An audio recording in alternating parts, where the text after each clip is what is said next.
Se acerca el fin de los tiempos. Apenas faltan 2 meses para que el planeta entre en un colapso definitivo, en el que, bien sea por cuerpos celestes que proceden del exterior, por virulentas tormentas solares o por la acción de terribles volcanes, desapareceremos de la faz de la Tierra. Ya nada volverá a ser igual. Eso es al menos lo que aseguran quienes, equivocadamente, defienden la supuesta profecía que he escrita en la tierra de los mayas. Porque la interpretación que se ha realizado no se apoya en argumentos sólidos simplemente porque estos no existen. Y sin embargo da la sensación de que el hombre del pasado, milenios atrás, vivió una situación muy parecida a la actual y fue castigado a causa de su soberbia por unos dioses con apariencia sospechosamente humana. Eso es al menos lo que nos dicen los mitos, y de los mitos, ya se sabe, hay que extraer lo que tienen de verdad. O al menos es la manera ideal para justificar determinados pasajes del pasado que permanecen sumidos entre sombras. De otro modo, ¿cómo explicar la presencia de esos mismos dioses que para la mayoría de los pueblos provenían de las estrellas? ¿Cómo explicar que se les amaba y se les temía a partes iguales porque su ira no conocía límites? ¿Cómo explicar que, a modo de maestros que tutelaban a sus alumnos, instruyeron en importantes conocimientos al hombre de otro tiempo, dejando constancia de los mismos en sus templos, en petroglifos o en su arte rupestre? ¿Quiénes eran que de un día para otro, de facilitarles una información descomunal, decidieron acabar con la existencia de aquellos humanos? Viajamos hasta uno de los enclaves más fascinantes de la Tierra, la Isla de la Soledad, el ombligo del mundo, sin duda alguna, el lugar más aislado del planeta. La isla de Pascua, allí donde los dioses tienen forma de enormes esculturas de piedra. Porque, independientemente de este descomunal enigma que suponen esas cabezas de piedra a la que los nativos denominan Moai, el verdadero misterio de Isla de Pascua es otro. Y es que, ¿de dónde procedían sus primigenios habitantes? Unos navegantes holandeses los que en el año 1722 descubren la existencia de Isla de Pascua. Lo primero que les llama la atención a estos navegantes es la existencia de esas enormes moles pétreas que representan a unos seres cuyo origen se desconoce. Y lo segundo, los rasgos físicos de algunos de los pobladores de tipo caucásico que nada tienen que ver con la población de esa zona. Venían de una tierra de Giva, de mitad del mar, y llegan a la isla de Pascua. Pascua está a 5.000 kilómetros de ninguna parte. ¿Por qué viajaban? ¿Por qué quisieron ir a ese lugar? ¿Y por qué se quedaron allí? En un lugar, una isla que tiene unos 160 kilómetros cuadrados. No hay mucho sitio para vivir. Comentan que sus antepasados procedían de una isla que había desaparecido por un cataclismo natural y sus descendientes tuvieron que ir a aquellas otras islas de ese gran océano donde poder volver a crear una cultura. Y ellos hablan de Otumatua, que es ese gran héroe civilizador, que es el que llegaría con los primeros pascuenses para crear lo que sería Rapa Nui. Como vemos, el mito se repite. Los dioses, hastiados de la soberbia tan común a nuestra especie, deciden darnos una cura de humildad y a punto están, en varias ocasiones, de acabar con el ser humano. Y de este modo, el hombre de ese tiempo decide venerarlos y protegerse de ellos en idéntica proporción. Así, de este modo, surgen los Moai. ¿Qué son los Moais? Esas casi 1000 estatuas que existen dentro de la isla. Cuentan que se parecían a sus jefes, que eligían un Moai cada vez que moría uno de sus jefes. Pero hombre, si tenemos en cuenta que en la isla de Pascua, cuando más gente vivía, no había 900 habitantes, ¿cómo pueden haber hecho 1000 Moais? Aquí empiezan los misterios de la isla de Pascua. En todos los pueblos existe la tradición de que la mejor forma de enfrentarse al mal es hacer algo a esa imagen y semejanza de ese mal o de la persona que te causa el mal, ¿no? De esa manera lograrás controlar ese maleficio. ¿Por qué todos los Moais miran hacia dentro de la isla? Solamente una hay que mirar hacia afuera. Porque es eso, están protegiendo algo que hay dentro y vigilando algo que viene fuera. Están mirando hacia el interior de la isla, hacia los poblados, como si estuvieran protegiendo esos poblados de influencias malévolas. Si el primer Moai, que sería poco más grande que este, surge como un intento por protegerse de algo similar, cuando nos enfrentamos a colosales estatuas que miden más de 20 metros, algunas de las cuales pesan varias toneladas, la pregunta es evidente. ¿De qué se quería proteger el hombre de ese tiempo? Una de las teorías defiende que los Moais estuvieran representando a los viracochas.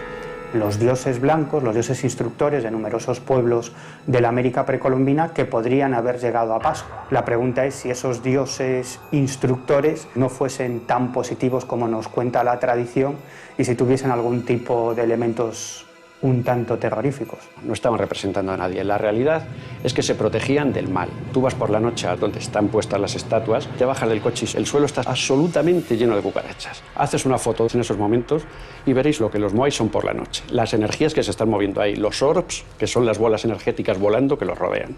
Eso es lo que nos hace pensar qué significaban los moais en la isla de Pascua. Pero volvamos a una cuestión tan atractiva como polémica, el punto de partida común. Porque aunque parezca mentira, argumentos para pensar en ello los hay.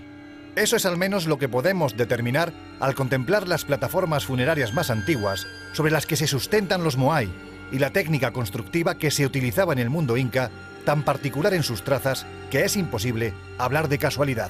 Pero hay más.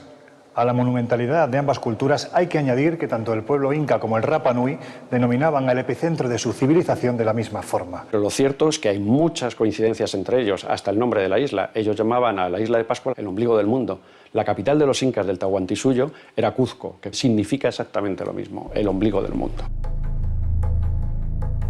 Cuando uno va a Perú y empiezas a encontrarte con construcciones ciclópeas, estamos hablando de culturas pre-incas. Ese tipo de construcción es un enigma porque estamos hablando de bloques de más de 20 toneladas trasladadas a veces a decenas de kilómetros y construidas de una forma que no podemos todavía ni imaginar. Los restos de piedra de los pascuenses o los rapanuis son exactamente iguales a los que encontramos en Sacsayhuamán, al lado de Cuzco. Son muros enganchados, prácticamente pegados, sin argamasa y perfectos.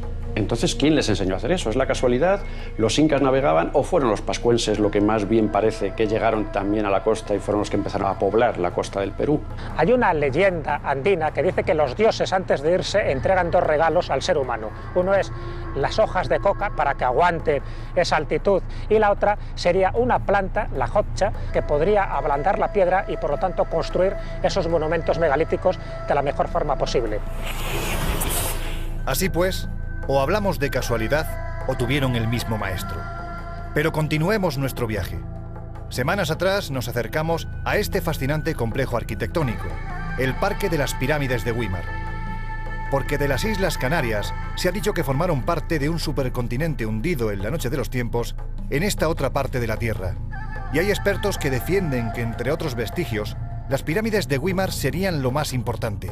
Su nombre era Atlántida. La referencia más antigua que tenemos de la Atlántida proviene de Platón. Refleja las costumbres, la forma de vivir, la riqueza, la soberbia y la posterior destrucción por parte de los dioses de esa gran cultura.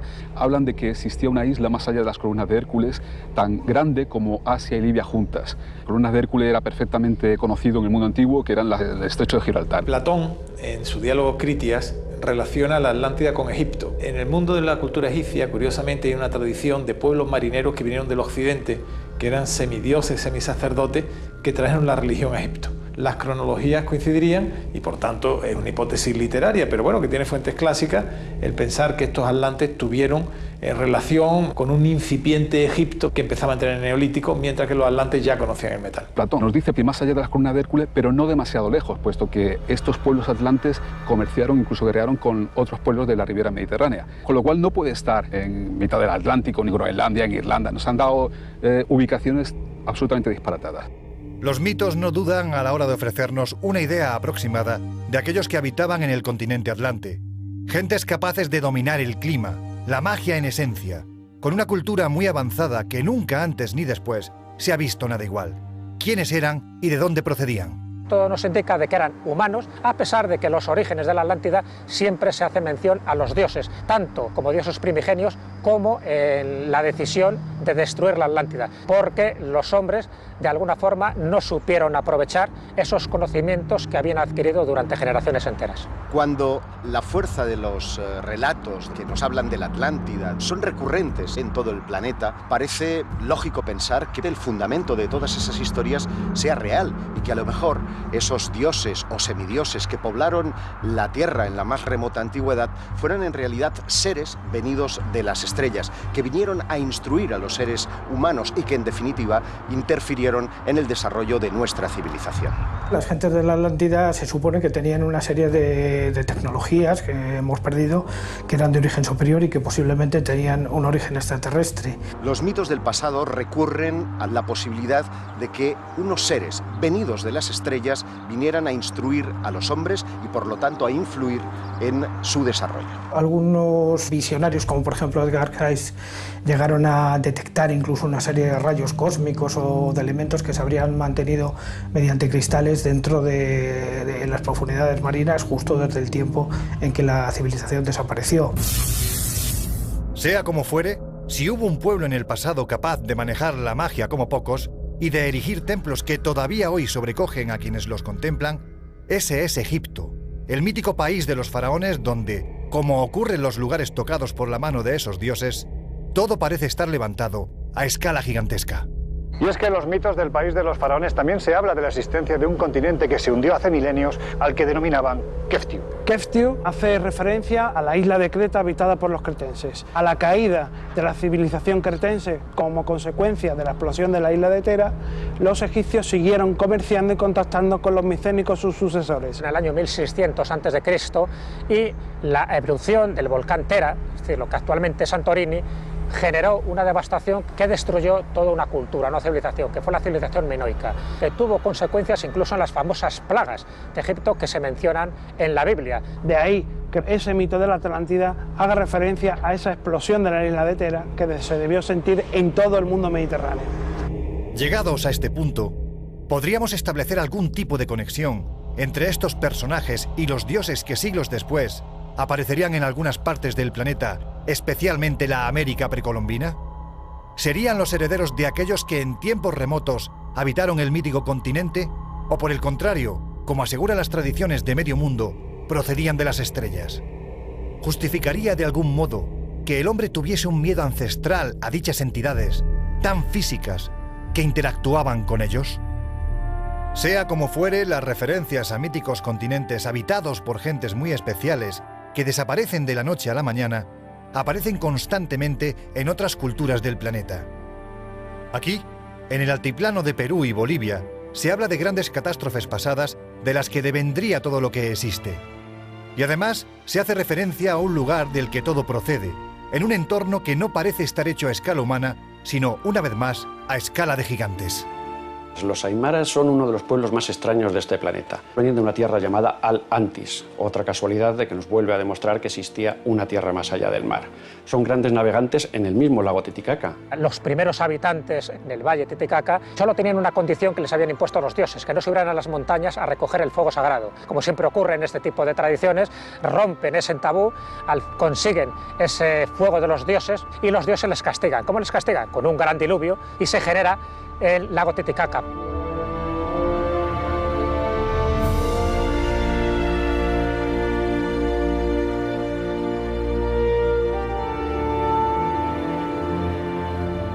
La expedición de Cousteau en el lago Titicaca fue una de las cosas más extrañas que han ocurrido en ese lugar. Tuvo 2 meses con 2 mini submarinos. Lo único que dio como resultado Cousteau fue que había encontrado un gran batracio de más de 1 metro que estaba sin clasificar. Y al cabo de los años, un chileno hace una película y demuestra en la película que hay calzadas subterráneas de piedra bajo el lago.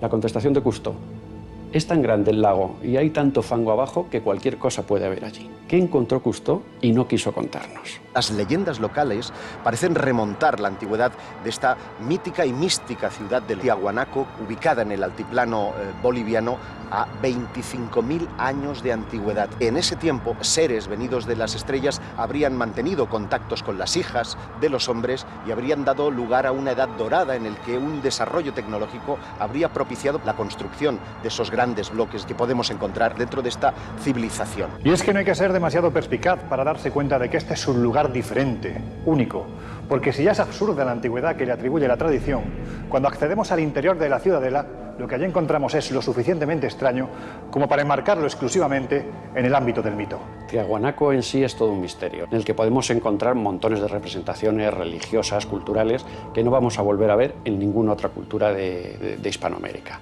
El lugar más emblemático de Tiahuanaco es la denominada Puerta del Sol, una construcción de aproximadamente unos 3 metros de altura por 3 metros de ancho, que parece prácticamente hecha para gigantes. Esa puerta misteriosa contiene una serie de símbolos que los expertos han querido relacionar con un calendario lunar y, para los más imaginativos, los ponen en consonancia directa con un Stargate, con una puerta a las estrellas. La puerta de las estrellas, como le llaman ellos, según cuentan las leyendas, tú cruzabas de un lado a otro para poder pasar de un mundo a otro. Los dioses que accedían a través de dicha puerta eran los maestros instructores, que enseñaron a los pueblos de aquel tiempo cuestiones como la agricultura, la astronomía, las matemáticas. A partir de ellos surgieron las culturas más importantes del planeta.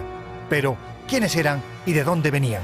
Todas las civilizaciones antiguas explican su origen en la venida de una serie de dioses celestes que crean al hombre, que lo instruyen y que por tanto hay que rendirle un culto. Aquí no hubo llegada de dioses instructores en un momento determinado de la historia de la humanidad, sino que posiblemente hubo 3 migraciones. Una sería los clásicos 12.000 años tan reiterativos en las leyendas, a raíz del hundimiento de algún continente importante. Otra, en el 3114 aproximadamente antes de Cristo, que es cuando surge, por ejemplo, la civilización egipcia y Valle del Indo y en Sumer. Y por otra parte, en ciertas culturas precolombinas llegan personajes barbados, más altos de las etnias que estaban habitando y que les dan unos conocimientos muy avanzados y que por lo tanto los habitantes autóctonos les consideran dioses. Viracocha es el dios o los dioses en plural que venían a este mundo a través de esa Puerta del Sol. Un Viracocha que es descrito como un ser poderoso, de tez blanca y que instruyó a los antiguos pobladores de aquella civilización. Más tarde regresaremos al altiplano boliviano. Ahora viajamos a la región maya, allí donde, aseguran las crónicas, estos mismos dioses convivieron con los habitantes de esta fascinante cultura. Y no solo eso, aseguran algunos expertos que además les enseñaron a calcular ni más ni menos que el final de los tiempos. Hoy en día, a raíz de la célebre profecía de 2012, el mundo maya sale de su injusto olvido para que profetas y agoreros hagan su agosto, sin entender que esta historia no es nuestra historia. No nos pertenece simplemente porque fue creada en un marco histórico en el que el maya, tutelado por esos dioses de apariencia sospechosa, no conocía más allá de lo que constituía su propio mundo. Un mundo cuyos habitantes, como ya ocurriese con otros antes y después, estaban convencidos de que sus dioses procedían de más allá del mar. Según el Popol Vuh, el libro sagrado de los mayas, estos dioses vendrían nada más y nada menos que del centro de la galaxia, que es el punto en el que el 21 de diciembre de 2012 estará la Tierra perfectamente en línea recta con ese centro de la galaxia. Y a ese dios que venía a manifestarse junto con otros 8 dioses le llamaban Hunab-Ku y significaría literalmente el centro de la galaxia. Pero ¿cómo eran esos dioses? Los podemos ver en el Museo de Antropología de México. Tú ves a seres barbudos, con casco, con gafas, que bueno, puede ser el Viracocha, ¿no? Pero lo que más nos llama la atención son unas pequeñas figuras. Gente extrañísima, con forma de pato, con trompas. ¿Hubo otra civilización antes? ¿Somos la primera civilización que ha poblado esta tierra? ¿O hubo otras? En mi opinión, estas representaciones responden a una serie de convencionalismos iconográficos y artísticos que en ningún modo debemos poner en relación con seres venidos de otros planetas o de espacios celestes. ¿Qué es lo que vieron los antiguos para hacer estas representaciones? El arte o la pintura se basaba en lo que estabas viendo. Estabas viendo algo y lo representabas. Quizás alguien vio a estos seres. Los mitos mesoamericanos hablan de 2 migraciones de esos hombres altos y barbudos que habían llegado antes, que son dioses instructores de ciertas culturas. Se habla de Quetzalcóatl, se habla de Kukulcán. Con ese nombre se conoce a la llamada serpiente emplumada. Era el instructor con respecto a muchos de los conocimientos que permitieron distinguir a la civilización maya como una de las más avanzadas. Alguien llegó a esa zona del continente que les instruyó en ciertas técnicas importantes y que luego, cuando se van con la promesa de volver, la gente los considera dioses. Kukulcán, Quetzalcóatl, Ra, muchos de los mitos de los dioses alados parecen estar aludiendo a la posibilidad de visitas extraterrestres. No obstante, lo que es evidente es que en ese tiempo la aristocracia del mundo maya, en un intento por parecerse más a sus dioses, llegó incluso a adoptar las características físicas que se atribuían a estos, y que, como podemos comprobar, se parecerían sorprendentemente a la representación que testigos de medio mundo atribuyen a los supuestos tripulantes de determinados objetos volantes no identificados. Deformaciones craneanas, incrustaciones en una dentición tan afilada que provocaba espanto. La verdad es que cuando atendemos a la descripción que los antiguos mayas hacían de sus dioses, no es difícil caer en la tentación de pensar que estos venían de un mundo oscuro y repleto de sombras y no de esas alturas de las que, por otro lado, se aseguraba que procedían. Muchas civilizaciones han optado por una deformación craneal específica, que parece estar en consonancia con las descripciones modernas de aquellos que han tenido contactos con seres presuntamente extraterrestres. Se han barajado muchas teorías. Unos decían que podía ser por cuestiones terapéuticas, otros decían que por cuestiones rituales. Lo que sí parece claro es que la deformación craneal se encuentra en los 5 continentes, en algunos sitios mucho más desarrollado que en otros. ¿Pero por qué esta gente lo hacía? Un proceso tan doloroso para parecerse ¿a quién? ¿A sus dioses? Los mayas, que se realizaban escarificaciones en la piel, dilataciones en los oídos y también esas transformaciones craneales, podrían estar realmente imitando a sus dioses, que podrían tener una relación concreta con esos seres extraterrestres. Estas deformaciones craneales, igual que las escarificaciones que presentan otros pueblos antiguos, más bien deben ponerse en relación a una posición social, de un rito religioso o de una cuestión meramente cultural, pero nada relativo con dioses venidos de otros planetas. Aquel pueblo capaz de controlar el tiempo con una precisión asombrosa, de levantar estructuras piramidales monumentales como las de Tikal o Kobá, desapareció como si se hubiese volatilizado, como si de repente, llegado el caso, se hubiesen marchado con esos mismos dioses a los que adoraban y temían al lugar del que procedían, como si detrás de la profecía, como se asegura en esta tierra exuberante, se escondiese el mayor secreto del mundo maya. Hoy recorremos los conjuntos arqueológicos mayas, buscando la prueba que confirme que el final está cercano, que los dioses del pasado regresarán para cobrarse el precio que deseen, sin entender que el mayor de los misterios que rodea a este pueblo es precisamente el de su desaparición. En el año 905 después de Cristo ocurre un cambio climático muy prolongado que provocó una serie de consecuencias catastróficas que a la cultura maya no le quedó más remedio que disolverse, desaparecer y los mayas quedar camuflados en culturas muy posteriores. En realidad, el interrogante prevalece y permanece. Algunos han recurrido a la posibilidad de que los verdaderos mayas desaparecieron porque regresaron a sus puntos de destino, como que su origen estaba en las estrellas y a las estrellas han regresado. Hay una conjunción de factores que provocan la desaparición de la cultura maya. La aparición del fenómeno del Niño, con la sequía que conlleva, la tala indiscriminada que realiza de los árboles y una serie de guerras continuadas entre las distintas ciudades mayas que provoca la propia decadencia de esta cultura. Nos contó un chamán maya en Kobá que los mayas controlaban también el tiempo, que es cierto, dominaban el tiempo como incluso no hemos dominado nosotros. Los mayas no se han ido, los mayas están aquí con nosotros, en otro plano, en otro campo de física cuántica, pero están viviendo aquí con nosotros.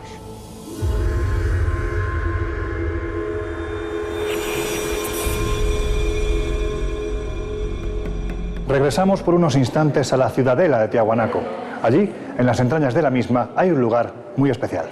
En Tiahuanaco se encuentra ese palacio de Kalasasaya, un palacio totalmente enigmático. En un subterráneo aparecen cabezas clavas que llaman. El templo subterráneo, que es una especie de piscina vacía, que está llena de pequeñas cabezas con diferentes caras, como si representaran razas o etnias con las que habían tenido trato. Muchas de ellas irreconocibles, ni las podemos equiparar con cualquier raza que haya ahora mismo, que no existirían. ¿A quién quisieron representar? Esas cabezas incrustadas en el muro del templo de Kalasasaya representan a los distintos pueblos que viven en la Pachamama, es decir, en la diosa tierra madre de la América Central. Algún investigador ha dicho que además de las distintas razas terrestres, lo cual ya es un enigma de por sí, porque incluso hay cabezas barbadas, aparecen razas que no serían de este mundo. Llegados a este punto, la cuestión es si dichos viracochas fueron representados en algún momento. Pues bien, no solo fueron representados, sino que además se hizo con tanto detalle que hoy día, cuando nos plantamos ante los monolitos que rememoran los encuentros entre dioses y hombres que se produjeron en aquel tiempo, no podemos por menos que pensar que dichos dioses, más que proceder del pasado, parecen venir del futuro. Bueno, realmente hay tres monolitos importantes, que es el de Ponce, el de Benet y el del Fraile.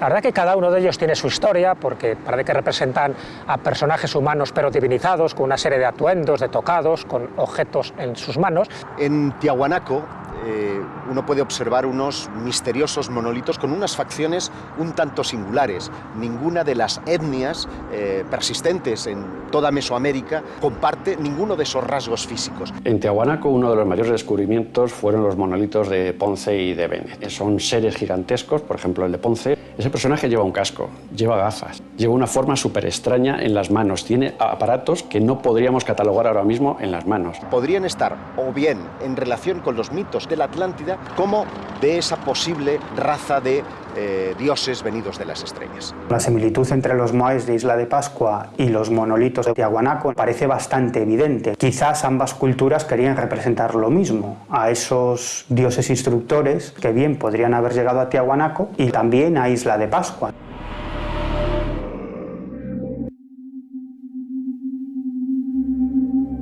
Y es que, como vemos, no son los únicos lugares donde encontramos colosales estructuras como estas, que de un modo u otro nos están enseñando lo que el hombre del pasado veía o intuía que había detrás de aquello a lo que había divinizado. Representaciones a escala más reducida que también encontramos en otro lugar absolutamente fascinante y extraño, como es la región de la selva de montaña amazónica, más concretamente donde se ubica la civilización de los Sashapuyas, los hombres de la niebla. Todo en estas junglas es misterioso. En la laguna de los Cóndores, por ejemplo, encontramos los sarcófagos de Carajía, el lugar donde debían de iniciar el camino entre nuestro mundo y el de los dioses, aquellos privilegiados que, una vez muertos, eran enterrados en el interior de estas esculturas de madera que recuerdan demasiado a los Moai de Pascua. Además, los miembros de esta cultura se dieron a la construcción de ciudades que se ubicaban a más de 3.000 metros de altura, auténticas fortalezas sin sentido porque nadie ascendía hasta aquellas cotas para atacarlos. Fortalezas con muros de más de 20 metros de altura, que se parecen demasiado a algunas construcciones de los incas y que fueron levantados por un pueblo que parecía no querer protegerse de aquello que procedía de debajo de las nubes y sí de aquello que venía de las estrellas. Porque la descripción que de ellos se hacía en las crónicas de grandes como Pedro Cieza de León, que acompañó a Pizarro durante la conquista del Perú, dejaban mucho margen a la duda. Lo mejor es cuando nos relata cómo eran las gentes que allí vivían. Eran tipos rubios, tipos altos, pelirrojos. No tiene nada que ver con el aymara. El aymara estamos hablando de hombres de 1,50, tez oscura, bajitos. Nadie les habló de su procedencia, ni de dónde venían o a qué raza pertenecían. La crónica de Pedro de Cieza lo que nos van a relatar son los distintos grupos que habitaban en la altiplanicie andina y por tanto relata las distintas formas de vida, de costumbres, de vestimenta. Culturas que estaban en los mismos tiempos funcionando, estaban adorando a los mismos dioses, adoraban al sol, todos miraban hacia arriba. De arriba es de donde venía su dios, su bien y su castigo. ¿Si existe algo que los une? Por supuesto que existe.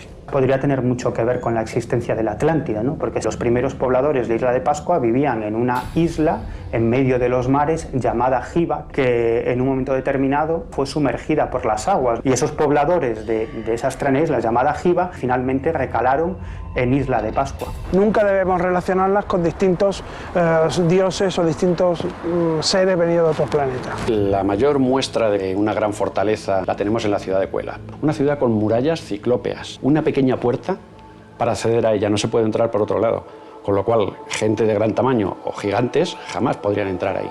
El fin era de avistamientos, pero ¿qué avistamiento? ¿Ver si venían a conquistarles desde abajo? No, ver si venían a conquistarles desde arriba.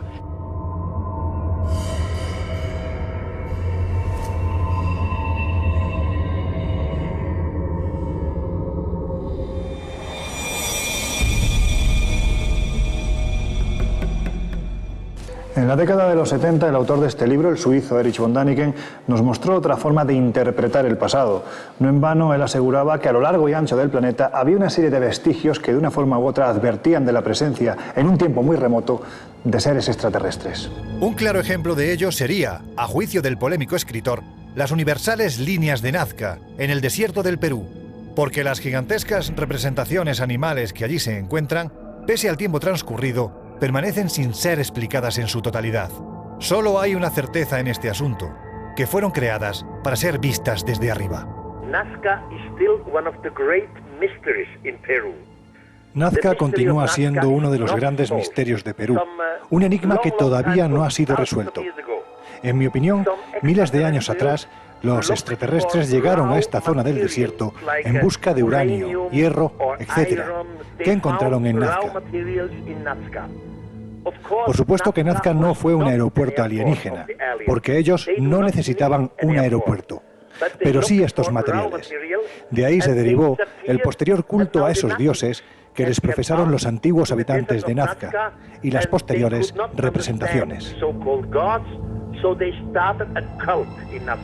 Extendiéndose a lo largo de 500 kilómetros están las llamadas pistas de Nazca, lo que Däniken describió como pistas de aterrizaje para ovnis. María Reiche, que dedicó la vida por entero al estudio de estas construcciones en La Pampa, percibió que muchas de ellas guardaban unas ciertas orientaciones con algunas de las estrellas del firmamento, como si fueran un gigantesco calendario. Es una construcción humana que se empezó y se terminó prácticamente en el siglo V de esta era, y la finalidad era hacer señales a los dioses para que las cosechas fueran más abundantes. Se habla de que son caminos rituales, caminos religiosos que hacían los nazcas, iban por ahí siguiendo el dibujo, por eso no se borraba nunca, iban siguiendo los dibujos caminando, haciendo ofrendas a sus dioses. Las líneas de Nazca son unos geoglifos y unas construcciones realizadas por la suma de piedras. Se le han dado distintas interpretaciones a lo largo del tiempo, desde simples caminos hasta un calendario agrícola, que es la teoría actualmente más aceptada. Uno puede distinguir exclusivamente desde el aire una serie de figuras muy sugestivas, seres de un aspecto antropomorfo con cabeza gigantesca que evocan a otras encontradas en otros puntos del planeta que han sido relacionadas con los dioses venidos del espacio. Ese trabajo y esa perfección no se podía hacer si no se hacía desde el aire, desde el cielo, donde tenían a sus reyes, a sus dioses, o los que les enseñaron a hacerlo. Yo no creo que esos eventuales visitantes cósmicos necesiten pista alguna para aterrizar, pero sí que puedan tener relación con los antiguos dioses o la teoría de los antiguos astronautas. No obstante, si en este desierto de márgenes inciertos hay un misterio que utiliza el lienzo de sus piedras para perdurar, a pesar del paso de los milenios, ese es el que se halla en la Pampa de Palpa, varios kilómetros más adentro de lo que encontramos en la Pampa de Nazca. Porque las representaciones que allí se encuentran se parecen demasiado a algunas que ya hemos visto en otras latitudes, y como esas otras, nada o casi nada tienen que ver con algo humano. Una vez nos ofrecieron volar las líneas de Pampa y encontramos una especie de ser con una corona como si tuviera fuego en ella, un cinturón, una falda, o los ojos abiertos, rasgados, como si fuera un ser extraterrestre. No tenía nada que ver con las líneas de Nazca. Este ser es el oculado. Si en algo se distinguen es por tener diseños todavía más inquietantes, que recuerdan mucho a esas representaciones prehistóricas que se han encontrado en Australia o en Argelia. Hay geoglifos como esa llamada cruz de Palpa, como un diseño geométrico que parece que es un desafío matemático, tenían un mensaje secreto, siempre bajo ese prisma de ritos de fertilidad para que lo vieran los dioses. No son figuras hechas por los dioses, sino para que los dioses lo vieran. ¿Qué es lo que significa? Significa que algo distinto también estuvo allí en Nazca, que estuvo en el suelo de Nazca. Parecen estar evocando precisamente a esa teoría de los dioses astronautas, a la posibilidad de que en el más remoto pasado pudieran llegar civilizaciones procedentes de las estrellas y de ahí habrían nacido tanto los mitos como las religiones que han perdurado en el tiempo.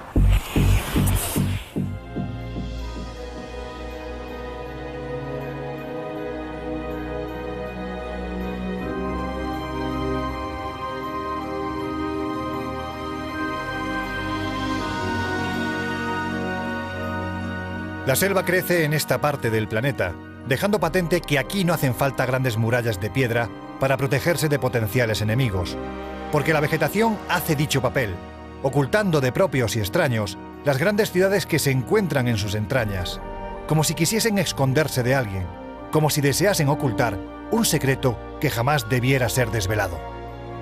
Y en el corazón de Chiapas, en México, hay un enigma de proporciones gigantescas, tan grande que todavía hoy nadie tiene explicación para él mismo. En 1952, Alberto Ruz descubre la cripta subterránea del Templo de las Inscripciones de Palenque, en la cual estaba enterrado el soberano Pacal. Allí encontraron pues, gente con cráneos aplastados hacia atrás, imitando a dioses o seres que venían de otros lugares, muertos, esqueletos, oros, tesoro, la famosa máscara de jade del rey Pacal, algo que dio la vuelta a la arqueología y a la historia de América. Uno de los debates que mayor polvareda ha levantado en círculos académicos es la lápida bajo la cual está enterrado el rey Pacal.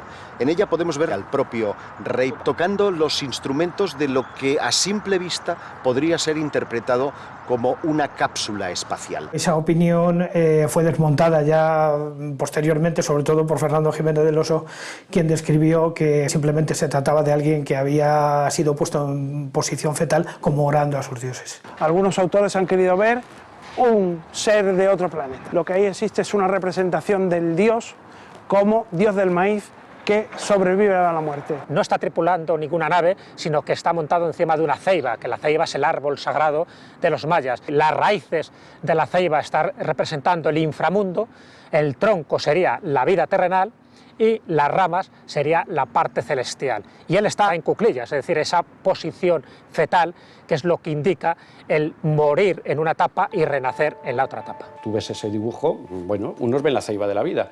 Yo veo al rey Pacal sentado en una nave, manejándola con manos y pies, con una pinza en la nariz, que es el oxígeno, y no tiene mayor dudas. Llegados a este punto, lo menos importante es si nos encontramos ante un extraterrestre tripulando una de sus naves o si se trata de la representación del citado rey en su viaje hacia el más allá. Porque el verdadero enigma de Palenque, se trate de lo que se trate, no está fuera, sino dentro de la tumba. La historia nos dice que Pacal el Grande murió en torno al siglo VII después de Cristo, a la edad de 45 años. Y sin embargo, los restos óseos encontrados bajo el Templo de las Inscripciones pertenecen a una persona con 85 años de edad. Si a ello unimos que no existe una deformación craneana ni una incrustación dentaria, como correspondería no ya a un miembro de la aristocracia maya, sino también a un rey, como era en este caso Pacal, evidentemente nos encontramos ante un cuerpo que no debería de estar ahí. Por lo tanto, ¿a quién pertenece? Y sobre todo, quizás la cuestión más importante es, ¿estamos hablando de uno de esos dioses del mundo antiguo? Evidentemente no es ningún dios. Es cierto que con unas características físicas totalmente distintas al resto de los mayas de aquel momento, por la tumba y por la momia y por los restos que se han podido desenterrar y por sus atuendos totalmente distinto a su etnia. Es un ser con unas características un tanto peculiares que han hecho que algunos empiecen a pensar o a imaginar que el ser que está enterrado allí podría ser venido de las estrellas. Quien está enterrado ahí es Pacal II, un gobernante de la ciudad de Palenque del siglo VII después de Cristo, bajo cuyo mandato la ciudad alcanzó su máximo esplendor cultural y artístico. Un ser que llevó a su pueblo a las más altas cimas de la cultura y de la investigación. Bueno, un ser que puede ser humano o no puede ser humano. Simplemente vamos a decir que es un ser que cambió mucho la historia de los mayas. Los propios académicos lo único que tendrían que hacer es tomar muestras del material genético y comprobar si pertenece o no al genotipo de los mayas.